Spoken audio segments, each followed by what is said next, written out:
Nós estamos de volta com o Bastidores do Poder e agora a gente recebe aqui o Dr. Odair Albano. É sempre uma delícia conversar com ele, seja lá o assunto que for. Muito bom dia, Dr. Albano. Bom dia, Zezé. A Rose não está por aí hoje, não? Rose está vindo, ela está resolvendo um pepino, mas já está chegando aqui conosco. Então, bom dia para você, bom dia para os nossos ouvintes e também telespectadores, tá bom? Estamos aqui à disposição, um prazer muito grande sempre estar com vocês. Prazer é nosso. Doutor Albano, eu não sei se o senhor viu o jornal Globo hoje, mas o Grupo Globo, de uma maneira geral, hoje está comemorando aí a queda dos casos de Covid, a queda dos mortos, né? Bom, a manchete do Globo é: país vê internações por Covid desabarem mais de 70% em 8 estados. E aí são listados os municípios que não tiveram morte no país já há uma semana e tudo mais.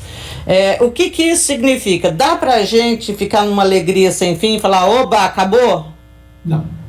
Não dá, porque, na verdade, você tem muitas variáveis que estão ocorrendo. Vamos lembrar, você já não tem o mesmo vírus, né? Nós tivemos o primeiro caso do Brasil em fevereiro do ano passado, né? Primeira morte em março, mas na verdade o vírus que estava presente hoje já não é o vírus presente. Então nós já estamos com uma variação de 2 variações importantes, né? Agora a Delta.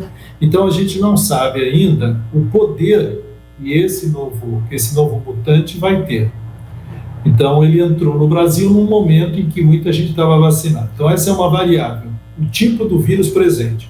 Mas tem uma segunda variável: quem é que está vacinado? Tá? E como essas pessoas estão vacinadas? A gente sabe que não está uniforme. Muita gente tomou corona. Vamos dar um dado: 78% dos brasileiros idosos tomaram Coronavac. Tá? Mas eles 90% estão vacinados. Bom, mas 78% tomaram Coronavac. Tanto é verdade que está se pensando em fazer uma dose de reforço. Então, nós temos também a questão da imunidade variável. E o terceiro, que é a disponibilidade que a gente tem das medidas higiênicas, das medidas de aglomeração, dos fatores de risco não estão sendo obedecidos no Brasil inteiro e nas mesmas condições, né? Se procura, por exemplo, vetar espetáculos e vetar todo tipo de organização. Mas, em compensação, você vai em qualquer terminal de ônibus e você vê filas enormes, os locais sobrecarregados, os veículos sobrecarregados. Então, como você trabalha com todas essas variáveis, deve-se comemorar a redução importante. Eu vou dar um número para vocês, Zezé, que é extremamente elucida bem isso. Nós tínhamos, na primeira semana de abril desse ano, você lembra que teve aquele pico? 72 mil casos no Brasil por dia. 72. Agora, em outubro, 16 mil casos. Vamos dar um exemplo aqui de São Paulo. Você tinha 17 mil, agora você tem 1.200, tá? Casos. Então, na verdade, houve uma redução enorme. Você tinha 3 mil mortes em abril por dia, de média.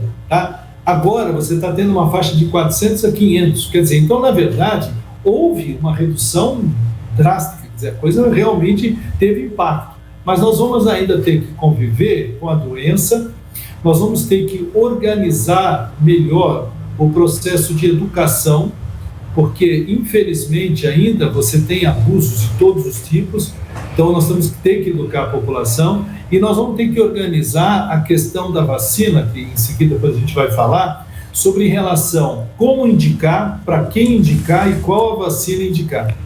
Uhum. Isso vai ser uma discussão, com certeza, que vai permear o final desse ano e o começo do ano que vem. E é exatamente esse talvez seja o assunto, vamos dizer, a segunda página. E eu queria me atrever também a falar mais uma coisinha que é um detalhe significativo disso, né? Nós temos uma 4ª onda, que é a onda resultante das sequelas das queixas que permaneceram. Você deve ter muitos amigos que tiveram a doença, né?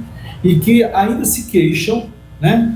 De formigamento no pé, de que não volta o olfato, de que o paladar está alterado. Então, hoje se discute muito como atender esses casos. Algumas entidades em especial as privadas, já criaram ambulatórios específicos. Não sei se você está acompanhando isso. Por exemplo, a Rede Veracruz fez um ambulatório específico para isso. Se você já faz 30 dias que teve a doença, né, e ainda tem sintomas, você está sendo encaminhado para lá. Você fala assim, por que isso é importante? Isso é uma área nova. Nós não temos ainda conhecimento do potencial de sequela que a doença traz. Então, isso vai ser algo assim, extremamente importante. E o outro viés, que também está na quarta onda, é os distúrbios psíquicos causados. Você já ouviu isso, eu até já falei isso em público várias vezes. Houve um impacto significativo na saúde mental, resultante de todo o estresse que foi ter a doença, ter parente que tem a doença, ter gente morrendo com a doença e principalmente o medo da doença. Aquela coisa assim imprevisível, né? Quer dizer, muita gente não suportou essa sobrecarga e a gente tem um trabalho novo aqui que foi publicado pelo pessoal da USP em 3 mil brasileiros. As mulheres foram as mais afetadas. Em condições normais, as mulheres têm em torno de 1,5 a 2 vezes mais problemas de ordem psíquica do que os homens. Elas são mais afetadas pelo estresse do cotidiano. E esses números agora subiram muito. Na pesquisa da USP, se chegou a 38% dos quadros de depressão e 42% de ansiedade. E não precisava nem muitas explicações para isso, porque as mulheres normalmente são as grandes zeladoras da família, dos amigos, né? Ela está preocupada com a tia, com o pai, com o marido. Ela ficou esse ano e pouco dentro de casa, com as crianças que não gerenciando. Foram para a escola. Não, e também com as crianças, com os maridos, tomando conta de toda uma turma, né? Não saindo para trabalhar e muitas vezes em home office. Eu recebi muita reclamação, quer dizer, ela ficou em home office tendo que prestar os serviços da empresa. Só que o filho está do lado, o marido está do lado, muita gente levou sogra, parentes próximos para cuidar mais próximo. Então, as mulheres foram altamente atingidas, houve um aumento do consumo de psicoativos. O Brasil registrou níveis altíssimos no consumo de bebidas alcoólicas e aumento do uso de medicações, né, psicoativas. Então, tudo isso, vamos chamar assim, o que sobrou de todo esse impacto inicial. E, paralelamente, está correndo a discussão do novo normal, que é uma questão também, que aí já envolve não só a questão da saúde, mas da organização social, né? Como é que a sociedade, depois de tudo isso, vai se organizar, né? Ela vai manter o home office, ela não vai, o que ela vai fazer, o trabalho das pessoas vai ser modificado. Então tem um conjunto de questões que estão sendo cada dia mais discutidas do chamado novo normal. Tá, bom. Uma coisa que o senhor falou que, aliás, várias coisas me chamaram a atenção, então eu vou começar com essa. Por que 78% dos idosos tendo tomado Coronavac é um problema de saúde? Porque se identificou que você tem... A Coronavac é uma vacina feita com vírus atenuado, ou seja, você pega o vírus, tá? Reduz o potencial dele. Vamos falar de uma forma muito simples. Ele provoca uma doença muito fraquinha para o teu corpo produzir anticorpos. Os idosos têm uma questão chamada imunossenescência, quer dizer, eles têm uma redução da capacidade de produção de anticorpos. Então é fácil de entender. Uma vacina pouco potente, quer dizer, não agressiva, como o Pfizer, como o Janssen, como as outras, dá menos efeitos colaterais, lado bom, mas produz menos anticorpos, sim. O que se observou? Uma queda significativa de anticorpos, principalmente nos idosos. Então, a história começa aí. Será que a gente lá atrás... Outro dia eu falei numa entrevista que a gente agora está discutindo acertos e desacertos, né, da Covid. Quer dizer, o que a gente acertou e o que a gente não acertou. Normalmente, quando você indica um medicamento, você tem uma posologia diferenciada de acordo com o grupo. Então, o que você dá de antibiótico para o seu neto não é a mesma coisa que você dá para um adulto. Quando a vacinação foi instituída, se tentou uniformizar. mesmo sabendo que os resultados não seriam iguais. Muito bem, então podemos dizer assim, a Coronavac, ela dá uma proteção de 50% das doenças da Covid muito leve, né? Aquela Covid com poucos sintomas. Você fala, legal, 50% tá bom, porque a Organização Mundial de Saúde manda dar mais de 50%, só que tem um detalhe, os 50% não é igual para a pessoa de 80 anos e para o indivíduo de 40. Esse é o problema. Então, o que acabou acontecendo? Nós fizemos a mesma posologia para todo mundo. E agora se observou o seguinte, acima dos 70 anos, se tem uma queda vertiginosa do poder antigênico, chegando a 28% de proteção acima dos 80 anos. Quer dizer, isso aí já é uma descoberta do que aconteceu, mas já era previsto. A gente já imaginava. Muito bem. Então, se chegou à seguinte conclusão, será que esse idoso pode esperar o ano que vem com uma taxa tão baixa de proteção? Não. Talvez ele devesse ter tomado 3 doses. Hoje em dia, por exemplo, você vai tomar uma vacina contra a hepatite B, você toma uma dose, 30 dias depois você toma outra, 180 dias depois você toma a terceira. Já está estipulado que é 3 doses. No nosso caso, ficou essa questão do idoso de forma preocupante. Bom, eles já estão sendo vacinados, né, com a terceira dose pelo governo do estado. Oi, Rose. Bom dia, Albano, tudo bem? Bom dia. Espera aí, só um pouquinho. Só um pouquinho. Ele está explicando...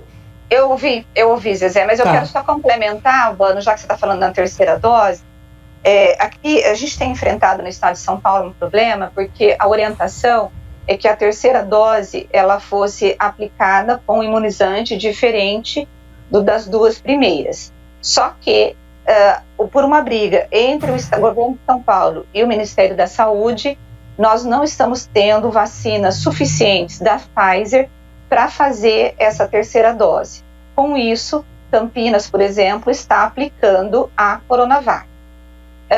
A minha pergunta para você como médico é, isso reduz essa cobertura vacinal para o idoso ou o ideal seria realmente ser a terceira dose da Pfizer? O que significa tomar 3 doses do mesmo imunizante?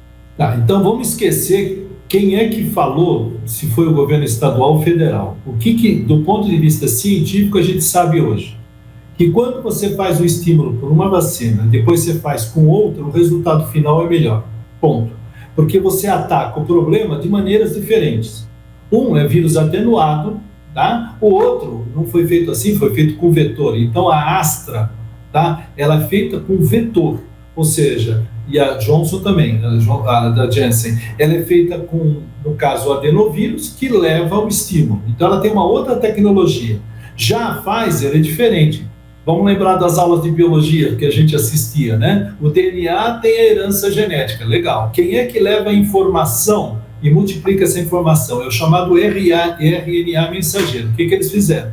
Eles fizeram uma vacina com a informação. Ou seja, essa vacina entra no teu corpo e informa o teu corpo que aquela estrutura era de um vírus. E o teu corpo produz proteínas específicas. Então ela tem uma tecnologia totalmente diferente. E aí é que começa o problema. Se o indivíduo tomou Coronavac e eu reconheço que ele tem uma imunossenescência, ele está envelhecido, que ele tem uma baixa proteção, a lógica é da outra. Ok, bom, aí você faz o quê? Você tem a Astra, que está disponível Biomanguinhos, tá? Você tem a Pfizer, no acordo que foi feito com os Estados Unidos. A Moderna nem está disponível aqui no Brasil. Então você tem que dar uma das duas, porque você está seguindo uma lógica internacional. Agora, o que se observou, tem um trabalho muito legal que foi feito em Hong Kong, comparando como é que muda. Chega a mudar de uma diferença de 10 vezes a produção aumentada de anticorpos para até 50 vezes. Isso quer dizer o seguinte, se eu dou a terceira dose, eu estou protegendo? Estou. Essa dose de Coronavac talvez chegue a 10 vezes mais anticorpos. Eu estou elevando o nível de anticorpos. Só que se eu der uma dessas outras, eu posso chegar a 50 vezes. Aí é ver o seguinte, o que é melhor? O melhor seria dar uma que pudesse aumentar a quantidade de anticorpos. Por isso que é a indicação mundial. Mas vamos pegar exemplos de países que estão mais bem organizados. Vamos pegar o Chile, tá? O Chile fez o seguinte, ele fez 2 doses de corona, certo? Vocês devem ter acompanhado. Sim. E descobriram que era melhor fazer a terceira. No Chile, eles fizeram o seguinte, as pessoas que têm mais de 55 anos estão tomando Astra, e as que têm menos Pfizer. Você fala assim, por quê? Porque se descobriu, vocês já ouviram falar na VIT, né? Que é a trombose trombocitopênica induzida, né? Que pode acontecer como efeito colateral da Astra. O maior risco dessa trombose pós-vacina, que é um fenômeno raro, vou repetir para vocês, é um fenômeno raro, mas pode acontecer, acontece com as pessoas mais jovens. Por isso que na Europa, e quem começou isso foi a Alemanha, depois a Inglaterra seguiu a linha, não vacinaram pessoas abaixo de 40 anos com Astra. A Astra ficou para o idoso, ok? Bom, então o Chile fez a coisa, vou dizer assim, tecnicamente correta. Eu tenho que dar 2 vacinas, tenho que dar vacina em uma dose de reforço. Aliás, deixa eu só explicar essa questão reforço e terceira dose. É uma coisa diferente. Terceira dose é posologia. Terceira dose é posologia. Você usa o remédio em 3 doses, ou você usa em 2 doses. Reforço é quando você reconhece que o resultado não foi bom, o resultado não foi bom, então eu vou te dar um reforço. A lógica não é a mesma. Mas só terminando aí, o Chile fez isso. Já no Uruguai, eles resolveram dar Pfizer. Se você vê o pessoal no Uruguai, eles estão dando Pfizer. Então, a Israel está dando Pfizer.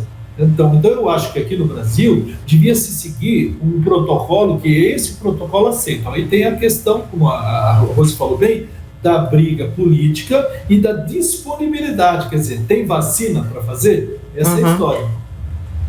Pois é, a gente não tem vacina? A gente está entrevistando o médico Odair Albano aqui no Bastidores do Poder. Então, eu vou pedir para os ouvintes, quem tem dúvidas sobre vacina, sobre a Covid, manda as perguntas, vamos explorar bastante o doutor Odair, porque ele sabe tudo, gente. Bom, Zezé, então, você perguntou para o doutor Odair se tem vacina, né? A questão é a seguinte, a gente ouviu a AstraZeneca, o Bill Manguinhos, né? E foi inclusive uma fábrica construída no Rio de Janeiro com a participação aí de uma cerveja, né? Ambev participou, deu a fábrica.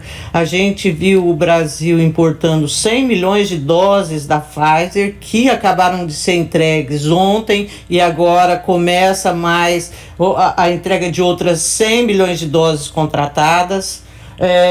O Butantan a 1.000, o que está acontecendo? Porque quando eu olho assim, por que Bill Manguinhos não está entregando o que deveria entregar? E essas 100 milhões de vacinas da Pfizer já foram usadas?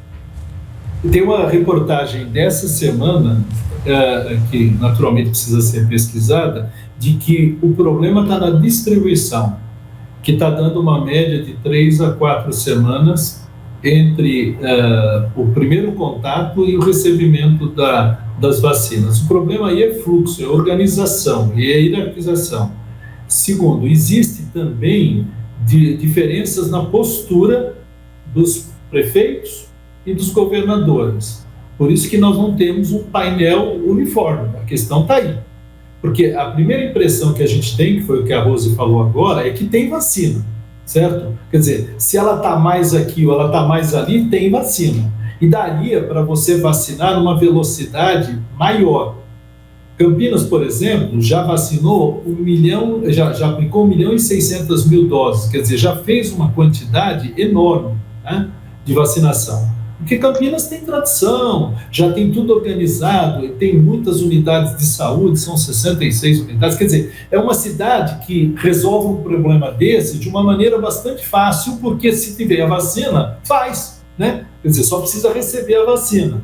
Mas ainda anteontem, na segunda-feira, eu estava tentando saber quando que elas iam chegar nos hospitais, né? Porque não estava um fluxo previsível. Vai chegar, mas ninguém sabia quando ia chegar, né? Eu perguntei na maternidade Campinas, que é um hospital tradicional aqui, para saber. Segunda dúvida que existia, qual vacina, por exemplo, seria dada para os médicos, né? se os médicos iam tomar Pfizer, se os médicos iam tomar Coronavac, se já tinha uma decisão. Também eram respostas que não depende de Campinas isso, entendeu? Depende de uma decisão de quem manda a vacina. Se o Estado manda Coronavac e o município resolve da Pfizer, como é que faz? Você entendeu? Então, realmente, a Rose foi no ponto crítico aí, que é uma disputa de poder, né, de controle sobre a imunização. Infelizmente, bom, assim, no fim das contas, a sensação que eu tenho é de que nós não sabemos se tem vacina e onde estão essas vacinas, porque pelas contas que eu faço, eu falo, cadê as vacinas? Né? É uma coisa que me surpreende isso, para a gente que está cobrindo diariamente essa conversa. Bom, doutor Albano, uma outra coisa que o senhor falou na sua fala inicial foi em relação ao Delta vírus, que a gente ainda não sabe. Ontem nós falamos com a Regina, não, da Vigilância Epidemiológica. Valéria. A Valéria, isso. Valéria acerca, né, das impressões que ela tem, e ela disse, olha, a impressão que a gente tem é que a Delta, ela chegou, mas ela não entrou, e a gente ficou, inclusive, feliz com a Delta, porque ela em nada se parece com a P1, que é um horror. E, assim, a esperança que nós temos é que o que derivar da Delta agora vai ser sempre uma coisa mais fraca, inclusive, do que a Delta, porque a tendência do vírus é tentar se adaptar. Ele não quer matar ninguém porque ele tem interesse em sobreviver também. Como é que o senhor vê esse raciocínio? O grande problema é que elas chegaram em momentos diferentes. A Gama, que é chamada de P1 também, ela apareceu no momento em que a gente tinha uma baixa cobertura de vacinação. Nós tínhamos tido aquele episódio inicial de Manaus trágico, né, com o primeiro vírus, e logo em seguida você teve o segundo. Então, você não tinha um grupo vacinado. Agora, a situação, como a Valéria falou, é verdadeira. Você tem um grande número de pessoas que estão vacinadas. Eu falei anteriormente, vamos pensar no nosso pedaço aqui, né, em Campinas. Os dados oficiais hoje da Secretaria Municipal de Saúde dizem que são 928.322 pessoas que tomaram a primeira dose e 723 mil que tomaram já as duas doses. Isso quer dizer o seguinte, nós temos 1.200.000, né, Zezé? Quer dizer, 700 mil pessoas já estão imunizadas, esse vírus vai ter que procurar aí aonde que ele vai proliferar, onde ele vai se multiplicar. Então, tem que caçar bem. Tem que caçar bem. Então, vai ficando mais difícil. Agora, a questão é o seguinte, as coisas estão começando a girar. Né? Tem gente que está viajando, tem gente que está indo para São Paulo que não ia, tem gente que está indo para a praia. Então, não sei se a cobertura está uniforme no estado de São Paulo. Com certeza não está. Você entendeu? E aí tem a migração federal. Você tem números completamente diferentes de cobertura no Brasil. O que eu quero dizer é o seguinte, a Valéria colocou bem, essa doença ela vai permanecer, seja com a variante Delta ou outra mais recente, mas ela vai permanecer. Porque você tem um grupo, eu vi a semana passada um dado assustador, que na África, a cobertura vacinal da semana passada, dado da semana passada, era um pouquinho maior de 5%, entre 5% e 6% na África. Então não adianta a gente falar que o mundo está imunizando, que tem 60%, tem 60%, o Brasil está tendo, na média, 45%, com 2 doses, né? Quer dizer, me parece um número ainda muito baixo se a gente imaginar tudo que já foi feito, né? Tá indo muito devagar, isso tinha que estar mais acelerado. Agora, a gente que conhece bem o Brasil e sabe as dificuldades, né, que a gente tem, principalmente no setor administrativo público, porque tem mais coisas que atrapalham do que ajudam. O setor público ele tem muitas virtudes, mas tem alguns defeitos. Um dele é que o processo é burocratizado. Determinadas pessoas decidem e muitas vezes a coisa não anda porque alguém que decide não decide, não é isso, Roseli? Fica na mão de alguém e esse alguém não faz. E se esse alguém não faz, a coisa não acontece, né? Não tem muitas vezes, o fluxo que a gente sonhava. A gente vê isso quando procura uma atividade pública, né, que a gente vê a lentidão que o processo sai, mas sai daquele jeito, né, não tem agilidade. E nesse caso faz diferença. Mas eu acho que o que o Globo fez aí nesse sentido é interessante, porque as pessoas estavam muito derrotadas, né, Zezé e Rose, muito chateadas, Sim. achando que não tinha mais saída, né, essa ideia de que, né, a coisa está melhorando e vai melhorar, o Brasil tem que ir para frente, as coisas têm que melhorar. Agora, eu acho que é pouco. Doutor, você vai perguntar? Posso perguntar? Não, pode perguntar, Rose. Doutor Albano, bom, a gente está com essa discussão, a população aí, grande parte vacinada, grande parte não, aqui em Campinas, pelo menos, nós estamos com 90% da população com a primeira dose vacinada, alguns estados um índice maior, outros menores, mas estamos vacinando, né? Não com a celeridade que nós gostaríamos, mas está vacinando. E começou-se a discussão de dispensar o uso da máscara no Rio de Janeiro, né? Inclusive o prefeito já declarou que vai tirar essa obrigatoriedade. Como médico, qual que é a tua avaliação? O senhor acha que nós, mesmo com mais de 90% da população imunizada com as 2 doses, nós deveríamos continuar usando a máscara? Qual que é o papel das máscaras na proteção contra o vírus? Isso é fácil de explicar. Quando você faz qualquer pesquisa científica, você tem dois dados que são diferentes.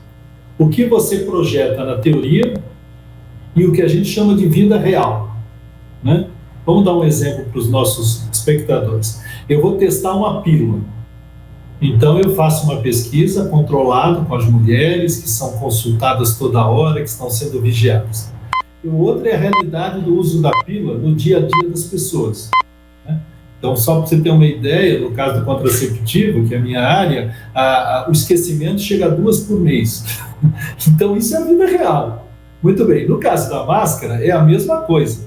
Se você me perguntar do ponto de vista teórico, você não vai ser contaminada se não houver 2 requisitos: proximidade e higiene. Ponto.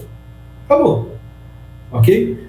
Você fala assim, mas isso é o teórico. Da mesma maneira que eu poderia levar isso para qualquer área. Você não deixa de produzir produtos químicos. A Zezé vai trabalhar numa fábrica de cosméticos que lida com substâncias químicas. Ela vai usar luva, máscara, tal, por quê? Porque ela tem um contato direto, ok? Mas ela sai da fábrica e tira a máscara.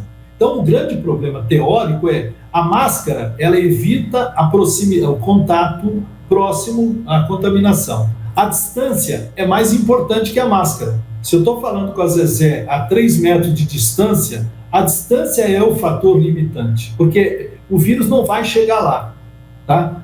Não tem jeito. O meio aéreo não contamina. Os chineses falaram isso em abril do ano passado. Não é besteira. Se eu estou andando no Taquaral, eu não vou ser contaminado. Agora, se eu parar para bater um papo com a Zezé, eu posso ser contaminado. A questão é muito simples, a distância é fundamental. E a questão da higiene. O vírus, ele vai entrar em você pela mão, colocado no nariz, nos olhos e na boca. Bom, então, quando você tira a máscara, você precisa saber para quem que você está tirando a máscara. Porque se você tem uma aglomeração e mandar tirar a máscara, é desastroso.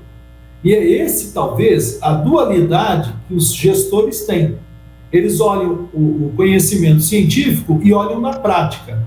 O sujeito fica, vocês que cobrem isso, você vai num terminal de ônibus, tem um volume enorme de gente que vai entrar no mesmo ônibus. Como é que eu vou liberar a máscara?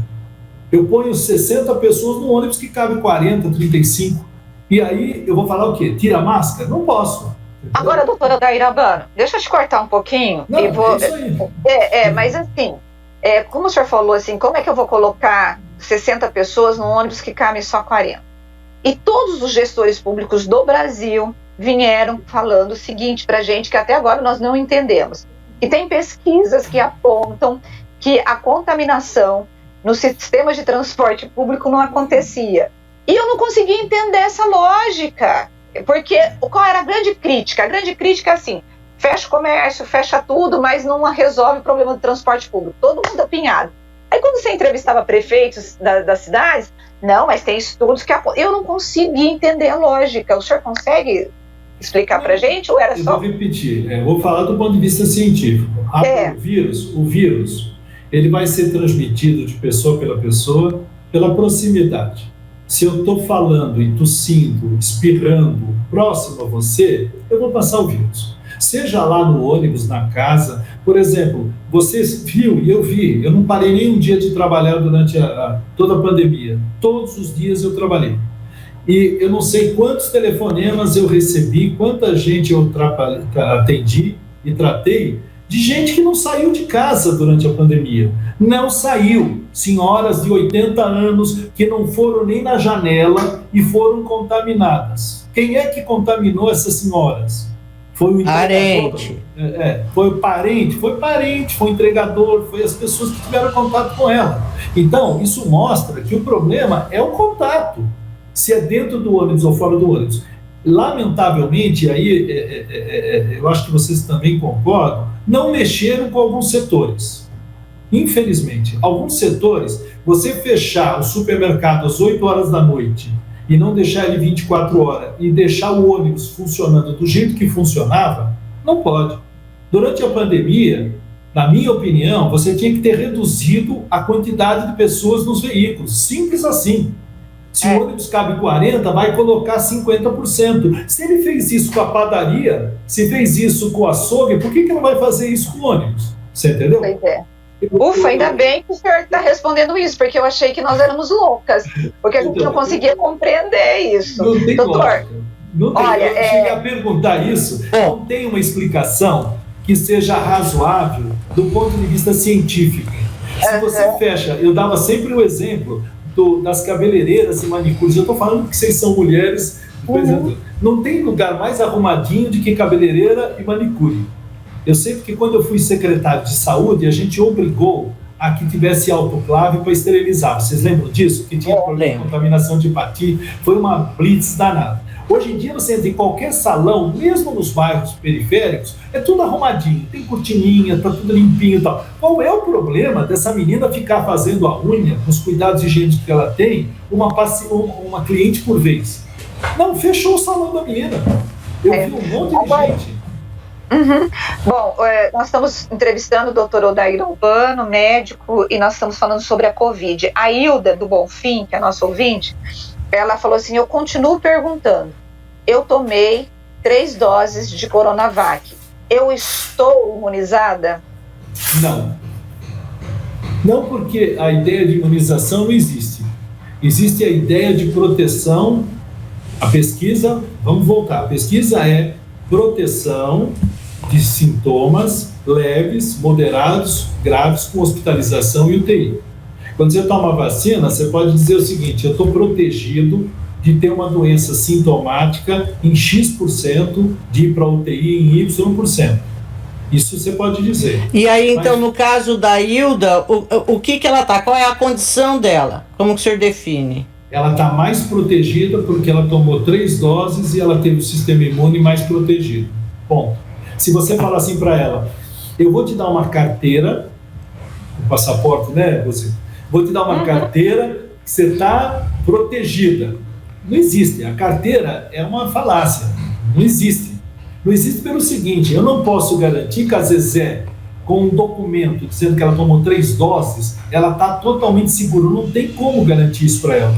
Não então, tem. Mas ela pode...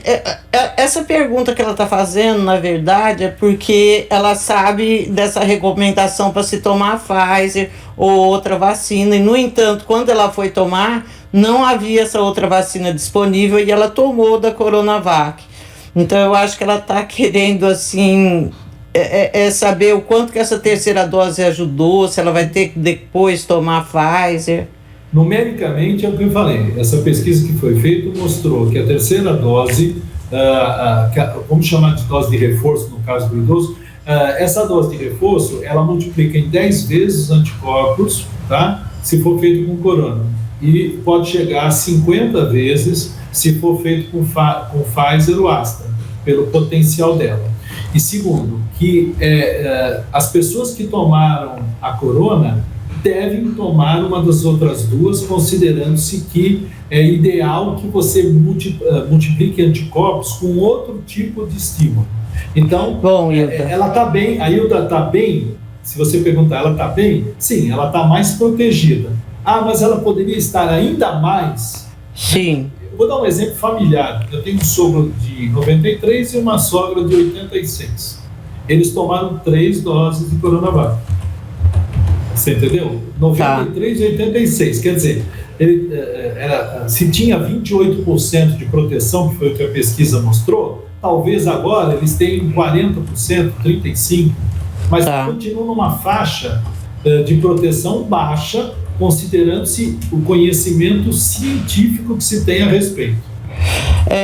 E em relação, por exemplo, em relação à gravidade da doença, né? Porque a gente sempre pregou aqui que a coisa mais importante da vacina era essa dela te ajudar a não ter uma doença grave, porque o potencial dessa doença é uma desgraça, né? Na verdade, a proteção contra a doença grave, ela continua elevada para todas. Porque o sistema imune já funcionando melhor, você tem um agravamento menor dos casos. Então, vamos lá. A senhora que tem 70 anos, que tomou 2 Coronavac, ok? Ela entra com um benefício baixo de ter sintomas leves, tá? Ok? Uma proteção maior de ter sintomas moderados e muito maior de ter UTI.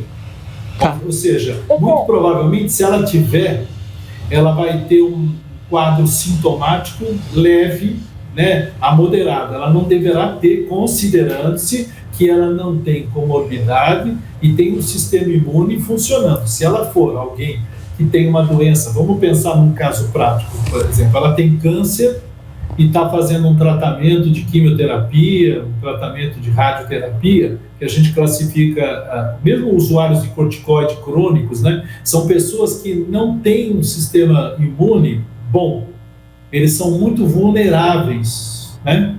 Vamos fazer uma outra escala que é interessante. Quem não tomou a vacina, tá? Quem tomou Corona, quem tomou Astra e Pfizer, né? E quem pegou a doença de forma grave. A expectativa que a gente tem é que o mais vulnerável é quem não tomou nada. Depois o indivíduo que tomou a Corona. Depois o indivíduo que teve a doença. E depois a Pfizer e a Astra. Porque os estímulos são diferentes. Alguém vai falar assim, nossa, mas você só fala bem da Pfizer, da Astra, mas eu tenho também que falar mal delas. Por exemplo, se você computar efeitos adversos, que é um capítulo também que cresceu, né, principalmente com a morte do garoto, do rapaz lá em Santa Catarina agora, elas têm mais efeitos adversos. Não adianta falar que é 1 para 50 mil, mas tem mais efeitos adversos. Para que serve isso? Por exemplo, se eu tenho uma gestante, ok? Eu não vou dar Astra. É melhor que eu dê Corona. Apesar de alguns casos terem sido dados, e muitas gestantes tomaram Pfizer, mas a mais segura seria a Coronavac. Vírus atenuado, a gente tem experiência com influenza, que é a mesma tecnologia, quer dizer, a gente sabe que se eu der uma Coronavac para uma gestante, eu estou fazendo algo extremamente seguro. Né? As miocardites que apareceram agora nos casos Pfizer em jovens, que também vocês devem ter acompanhado, teve um caso fatal aqui em São Bernardo do Campo, né? Também você fala assim, mas é um efeito colateral raríssimo. Ele é raríssimo, mas pode acontecer também, entendeu? Agora, doutor... No caso da Corona, você não viu nada disso, né? Não.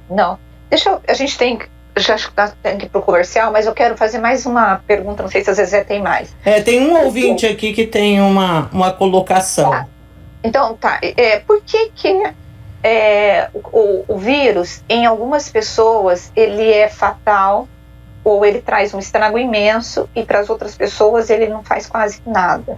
E segundo, as sequelas, isso é um problema sério, das sequelas. Eu tenho conversado com pessoas que tiveram Covid, que até hoje estão com queda de cabelo, estão com insônia, essa questão da respiração ainda, não conseguem ter uma vida ativa novamente, eles andam um pouquinho, já estão cansados, e isso com meses. Não é assim uma pessoa que teve a doença há pouco tempo. O senhor conseguiria nos ajudar nessa resposta? Não, é fácil de explicar. Em relação à doença, a diferença da Covid é o seguinte: você tem uma infecção agravada por uma hiperinflamação. Vamos explicar. Em condições normais, se você pegar uma pneumonia, você tem uma infecção que acompanha o quadro inflamatório, você dá o antibiótico, tá? E você mata a bactéria e você resolve a questão. No caso da Covid não é assim. Você tem uma infecção, normalmente alojada na garganta, no nariz, multiplica o vírus e num determinado momento, normalmente no 4º, 5º dia para frente, você corre o risco de ter uma resposta do corpo hiperinflamada. É como se você tivesse uma coisa queimando num canto e de repente soltasse faísca para todo lado. Essas faíscas de hiperinflamação vão para o pulmão, para o intestino, para o coração, para o cérebro e para o sistema de coagulação. Isso quer dizer o seguinte: a Zezé está com uma Covid controlada. Chega no 4º, 5º dia, ela tem uma diarreia violenta, ou ela começa a ter uma insuficiência respiratória, ou ela faz uma trombose, ou ela faz uma miocardite. Quer dizer, ela tinha um problema que virou um monte de problemas. Uhum. Questão central: se essa pessoa já tem alguma vulnerabilidade, vamos imaginar que seja um cardiopata que tem arritmia com risco de ter tromboembolismo. Está na cara que ele vai ter um tromboembolismo. Ele vai complicar. Você entendeu? Aí é que está a questão. Uma coisa é o que pode acontecer, outra coisa é em quem acontecer. Aí tem um terceiro componente que é importante. O que você fez? Naquela história dos acertos e desacertos, né, Rose? Qualquer dia a gente precisa fazer uma bancada para discutir isso. Acertos e desacertos. Muitas e muitas vezes se deixou de tomar medidas, isso dá para dizer, porque todo mundo tem história desse tipo, medidas no momento certo. Foram tomadas todas. Aliás, eu tenho um elogio enorme ao SUS, porque segurou uma coisa absurdamente grande, com poucas condições que são dadas do trabalho. Um elogio meu a médicos, a enfermeiras, a todo mundo que trabalha no setor de saúde, porque esse pessoal trabalhou, né, e dobrou carga, tudo assim. O problema não é eles, o problema é o seguinte: é o acesso a eles, que não foi uniforme, né? Muita gente teve a possibilidade de internar, vocês viram na imprensa, internar precocemente, ok? E muita gente só foi internado quando já foi para a UTI. Todos os dias vocês viram isso, a pessoa sendo, foi internado, mas não era grave, mas então por que foi internado? E o outro que estava esperando a UTI não tinha vaga para a UTI, então houve esse problema. Então eu não acredito que a doença, ela teria uma resolução total, mas que muitos casos poderiam ter um envolvimento mais brando, uma evolução melhor, com certeza. Muita gente poderia, talvez, não ter tido agravamento. Em relação à sequela, como eu tinha falado no começo, isso é a 4ª onda. Até citei o Veracruz, quer dizer, muitas instituições estão agora organizando ambulatórios para sequelas. O que significa isso? Todo mundo que passou das 4 semanas, acabou a doença, deu alta, e ele sobrou alguma coisa, seja psíquica, seja física, está se estudando. Tem alguns colegas, inclusive tem um grupo aqui na Unicamp, estudando sequelas neurológicas. Muita gente ainda não tem o paladar de volta, ou não tem o odor, o olfato. Muita gente ficou com alterações neurológicas, com formigamentos, muita gente com cefaleias crônicas, né? Ai, que pena, eu vou ter que encerrar, que a gente tem que ir para um break aqui. Eu quero agradecer. Não dá tempo, Rose. Quero agradecer muito, muito a participação do senhor e a gente se encontra logo, logo de novo. Um abraço, muito obrigada. Obrigado pela oportunidade, Rose, Zezé, e para os nossos ouvintes e telespectadores. Até a próxima, hein?